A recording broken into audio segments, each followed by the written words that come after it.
Hello, everybody. Good to be with you again. I'm Dan Chase here with Jeff Mulitalo, founding partners of ActualizePerformanceSolutions.com. And it's good to be with you. We're here to discuss leadership topics. In fact, in our last session, we talked a little bit about 3 outcomes to influence or outcomes to leadership. And we want to talk about something today that's a little surprising. So you'll see an image that's available to you, right? We've got resistance, compliance, and supportership. And of course, supportership is when there is leadership. That's what determines whether or not there's leadership. But Jeff, kind of surprising, I think, to some of the people watching this is that compliance might be more damaging to our leadership efforts than resistance. Why is that? Well, if we were to maybe overstate it, one could almost think to themselves that in organizational leadership, compliance is death. And if you look at this chart thing that we've referenced before, you'll note that there's some subtext. So, you got supportership, which is like, in essence, you're good to go. Then you have resistance, which is status quo. But you'll see in compliance that it says a lot more work. In some ways, compliance is a bit of a mirage. It's a bit of a maybe perhaps kind of trying to run on really slick ice, fraught with kind of similar peril. And the reason being is, look, leadership is the companion to supportership, and they exist in tandem and harmony. But leadership isn't really the companion to compliance.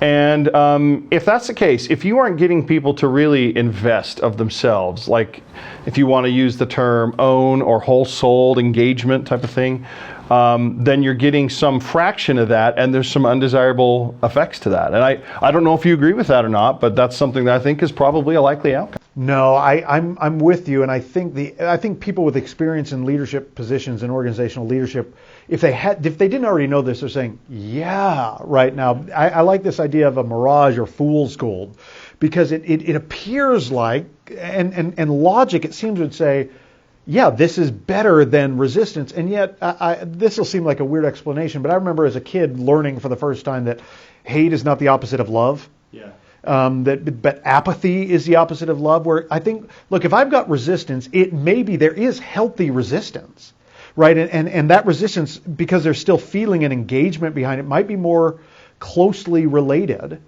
to supportership than compliance. Compliance is closer to apathy. And that's what I think, if I'm understanding you correctly, I think that's why this idea of compliance is you and I get lulled into this sense of security that, I'm leading.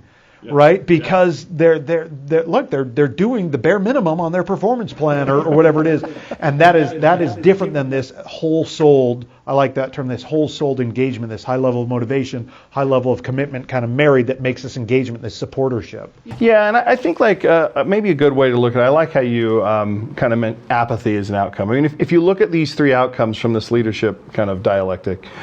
What do you get out of supportership? Well, what we're saying is that is leadership, and what you're going to achieve is authentic, real movement in a cause or a purpose. Well, what do you get out of compliance? And it says a lot more work, but what you're going to get is a need to invest in maintenance, to observe, to make sure that it's moving along. Because the truth is, in a compliance situation, the leader, the person in the leadership position, or assumed to be in such, is the power source basically for it. It is the momentum, and therefore they have to invest all of the effort. And it's just, depending on what you're trying to do, if you need the investment of other people to really succeed, the reason why it's what we might say is compliance is death or sand trap is you're kind of, in some ways, you're kind of on your own, trying to work with apathetic folks. Well, then what do you get if you get a resistance? This says status quo, but maybe more importantly, what you get is clarity on the dissonance between your purpose, what you're trying to help them do, and ways in which maybe your problem statements or your solutions need to be tweaked.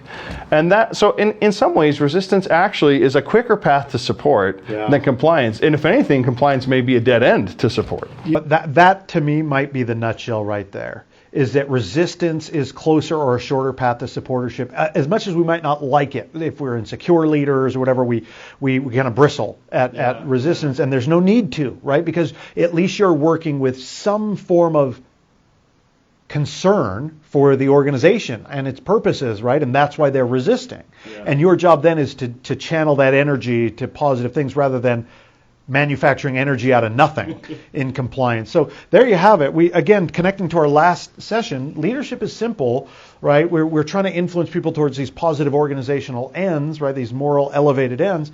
And supportership defines it, but actually don't be content if you're getting compliance.